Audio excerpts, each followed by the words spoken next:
بسم الله الرحمن الرحيم. Darussalam Mosque, Thorncliffe Park Drive, Toronto, Canada.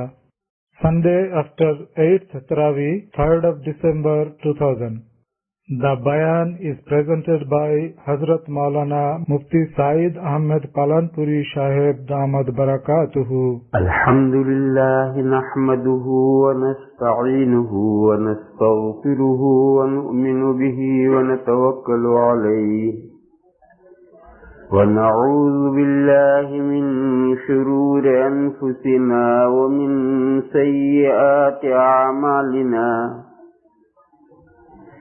من يهده الله فلا مضل له ومن يضلله فلا هادي له ونشهد أن لا إله إلا الله وحده لا شريك له ونشهد أن سيدنا ومولانا وحبيبنا وشفيعنا محمدا عبده ورسوله أرسله إلى الناس كافة بشيرا ونذيرا وداعيا إلى الله بإذنه وسراجا منيرا صلى الله تعالى عليه وعلى آله وصحبه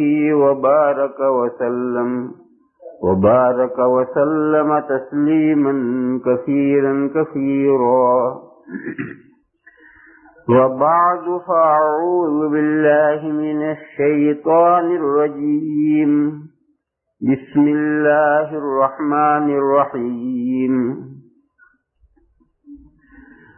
الحمد لله الذي خلق السماوات والأرض وجعل الظلمات والنور ثم الذين كفروا بربهم يعدلون هو الذي خلقكم من طين ثم قضى أجلا وأجل مسمى عنده ثم أنتم تمترون وهو الله في السماوات وفي الأرض يعلم سركم وجهركم ويعلم ما تكسبون صدق الله مولانا العظيم.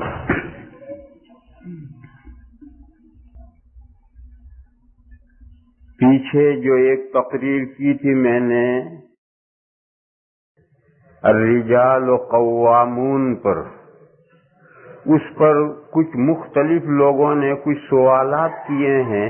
وہ ایسے ہیں کہ وہ آپ حضرات کے سامنے بھی ذکر کر دینے چاہیے، اس لیے کہ ذہن میں خلجان جس کے پیدا ہوتا ہے کوئی ضروری نہیں کہ ہر ایک آ کر پوچھے بھی. بہت سے لوگ ذہن میں خلجان لیے رہتے ہیں، تو ہو سکتا ہے کہ کسی کے ذہن میں وہ خلجان ہو تو وہ جو سوالات ہوئے ہیں ان کا تذکرہ میں کر دوں تاکہ بات اور واضح ہو جائے. ایک سوال یہ کیا گیا، میں نے یہ کہا تھا کہ شریعت کے احکام الگ ہیں اور قوموں کے ملکوں کے حالات ایک الگ چیز ہے، ان کی رعایت کرنی چاہیے. اس پر ایک سوال ہوا کہ پھر اس ملک میں پردہ کرنے کی کوئی ضرورت نہیں. ایک سوال ہوا، کرنے والے کو سوال کرنا چاہیے اس کو. تو اس لیے اور وضاحت سمجھو، میری بات کا مطلب یہ تھا کہ قوموں کے وہ رواج، ملک کا وہ لو جو اسلامی احکام سے ٹکرائے نہ، معارض نہ ہو، ان کی رعایت کر لو، یہ مطلب تھا میرا. لیکن کسی قوم کا وہ رواج، کسی ملک کا وہ قانون، کسی کمیونٹی کا وہ ٹریڈیشن کہ جس کا اسلامی احکام کے ساتھ ٹکراؤ ہے، وہاں کوئی گنجائش نہیں ہے ایک مسلمان کے لیے کہ وہ اللہ کی شریعت کو پس پشت ڈالے اور دوسری چیزوں کو اختیار کرے، اس کی کوئی گنجائش قطعاً نہیں ہے۔ یہ جو میں نے الفاظ استعمال کیے اسے خوب اچھی طرح سے ذہن میں رکھ کر کے اس کو محفوظ رکھو کہ ملک کے قانون کی، قوموں کے رواج کی، عرف کا لحاظ وہاں تک کیا جاتا ہے جب شریعت کے احکام کے ساتھ وہ معارض نہ ہو، ٹکراؤ نہ ہو، وہاں آپ رعایت کر لیں۔ لیکن جس حکم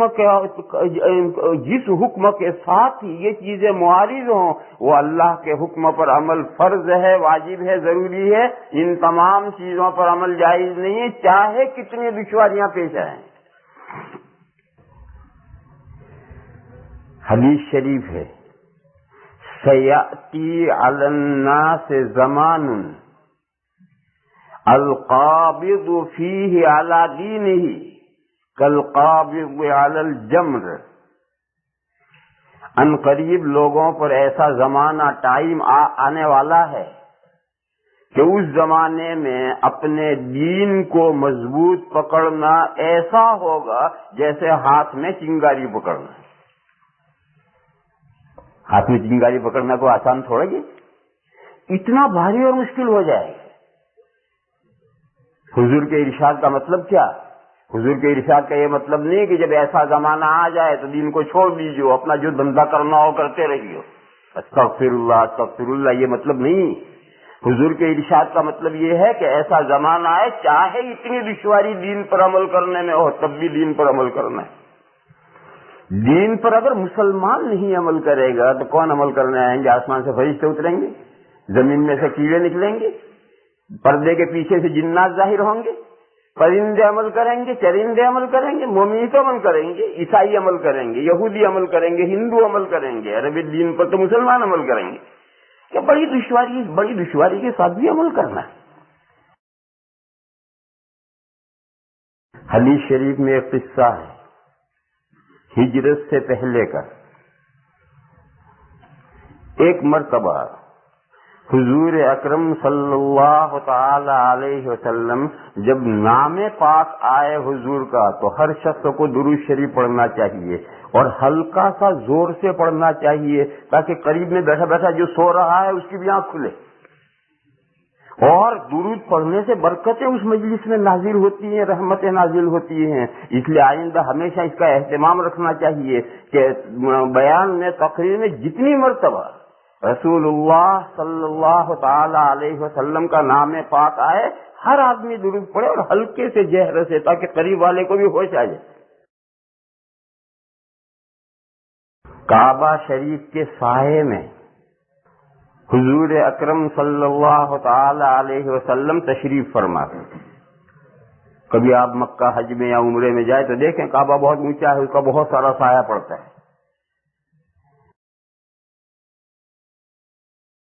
چند صحابہ ضعفاء مسلمین، کمزور مسلمان جو اپنے آقاؤں کے، اپنے مالکوں کے، اپنے بڑوں کے، اپنے خاندان کے ذی اثر لوگوں کے ظلم و ستم کا نشانہ بنے ہوئے تھے، مار وہ کھا رہے تھے، تپتی ریت میں وہ لٹائے جاتے تھے، ان کے اوپر پتھر اور رکھے جاتے تھے، طرح طرح سے ستائے جاتے تھے۔ ایسے چند صحابہ ضعفاء مسلمین اتفاقاً آن پہنچے۔ حضور اکرم صلی اللہ تعالی علیہ وسلم کعبہ کے سائے میں لیٹے ہوئے، وہ آ کر بیٹھے اور انہوں نے اپنے جسم کھولے، کرتے اٹھائے، پیٹھیں دکھلائیں اور عرض کیا کہ یا رسول اللہ دیکھیے ہمارا حال کیا کر دیا ہے، آپ اللہ سے دعا فرمائیں کہ حالات بدلیں۔ جب یہ انہوں نے کہا کہ آپ اللہ سے دعا کریں کہ حالات بدلیں تو حضور لیٹے ہوئے تھے، اٹھ کر بیٹھ گئے اور فرمایا ابھی سے گھبرا گئے؟ تم سے پہلے جو امتیں گزری ہیں ان کے ساتھ جو ظلم و ستم ہوا ہے وہ تم تصور نہیں کر سکتے۔ ایک مومن کو محض اس وجہ سے کہ وہ ایمان لایا ہے کھڑا کر کے اس کے سر پر مانگ پر آرا رکھ کر چیر کر 2 ٹکڑے کر دیے جاتے تھے، مگر اس کے منہ سے سوائے اللہ کے کچھ نہیں نکلتا۔ ایک آدمی کو محض اس گناہ میں کہ وہ اللہ پر کیوں ایمان لایا ہے کھڑا کر کے لوہے کی کنگھیوں سے اس کے جسم کا سارا گوشت نوچ کر کے لیا جاتا تھا اور اسی طرح سے بیچارہ مر جاتا تھا، مگر اس کے منہ سے سوائے اللہ کے کچھ نہیں نکلتا۔ فرمایا کہ پچھلی امتوں میں ایسا بھی ہوتا تھا کہ ایک مومن ہے، اس کا گناہ کیا ہے؟ ایمان لایا اللہ پر، ایک اللہ پر ایمان لایا ہے، یہی اس کا گناہ ہے۔ اسے پکڑ کر کے درخت کی 2 موٹی موٹی شاخیں قریب کر کے ایک ٹانگ اس سے باندھ دیتے تھے، ایک ٹانگ اس سے باندھ دیتے تھے، پھر شاخوں کو چھوڑ دیتے تھے تو چیر کر 2 ٹکڑے ہو جاتے تھے، مگر اس مومن کے منہ سے سوائے اللہ کے کچھ نہیں نکلتا۔ حضور نے فرمایا کہ قسم ہے اس گھر کے پروردگار کی، وہیں بیت اللہ شریف کھڑا ہے، فرمایا قسم ہے اس رب البیت کی، ایک وقت آ رہا ہے کہ صنعاء سے حضرموت تک ایک عورت پردہ نشین سفر کرے گی بکریاں لے کر، اس کو اللہ کا ڈر ہوگا اور راستے میں یہ ڈر ہوگا کہ کہیں بھیڑیا نکل آئے اور بکریوں کو نقصان پہنچائے، بس اس کے علاوہ کوئی ڈر نہیں ہوگا۔ ایسا امن و امان ہونے والا ہے، ایسا وقت آ رہا ہے۔ وَلَٰكِنَّكُمْ تَسْتَعْجِلُونَ، مگر تم ہتھیلی پر سرسوں جمانا چاہتے ہو۔ ہتھیلی پر سرسوں جمانا جانتے ہو؟ سرسوں وہ دانا ہوتا ہے رائی کا بڑا بھائی، یہ رائی جو اچار میں ڈالتے ہیں نا، اس رائی کا بڑا بھائی سرسوں، یہ رائی اس کی بہن ہے اور اس کا بڑا بھائی ہے وہ سرسوں ہے۔ وہ اگر اس کو اگانا ہو تو آپ اپنے آنگن میں سرسوں بکھیریے، لکھیے خوش آمدید ویلکم، ان سرسوں سے لکھیے اور پانی چھڑک دیجیے، رات کو سو جائیے، صبح اگ چکا ہوگا اور گھاس لکھی ہوئی ویلکم خوش آمدید۔ اتنا تیزی سے وہ اگتا ہے، کہتے ہیں کہ ہتھیلی پر سرسوں رکھو اور پورے پھیلا دو اور پھیلا کر پکڑ رکھو اور پانی اس کے اوپر چھڑک دو، تھوڑی دیر کے بعد میں پھر 2-3 مرتبہ پانی چھڑک دو گے تو اگائیں گے۔ یہ مبالغہ ہے، اگتے اگتے کہیں نہیں جو آپ گھر جا کے اگانے لگے۔ تو وہاں سے یہ اردو کا محاورہ ہے ہتھیلی پر سرسوں جمانا، جمانا یعنی ہتھیلی میں سرسوں اگانا، یعنی پھٹافٹ کام ہونا۔ تو حضور نے فرمایا وَلَٰكِنَّكُمْ تَسْتَعْجِلُونَ، ایسا زمانہ آ رہا ہے مگر آپ حضرات تو ہتھیلی پر سرسوں جمانا چاہتے ہیں۔ دنیا میں ایسا تھوڑا ہی ہوتا ہے، ہر کام کے ہونے کے لیے ایک ٹائم چاہیے، ایک وقت چاہیے۔ تو ہر ملک میں اسلام کا بول بالا کرنے کے لیے، اسلام کی شان بلند کرنے کے لیے تھوڑا وقت گزارنا پڑتا ہے، اور اس وقت تک پامردی سے اور جوان مردی سے پوری مضبوطی کے ساتھ دین پر، دین کے شعائر پر، دین کے احکام پر کمیونٹی کو مضبوط جمنا پڑتا ہے۔ تو بہت جلد وہ وقت آتا ہے کہ اللہ کا بول بالا ہوتا ہے، اللہ کے دین کی شان بڑھتی ہے۔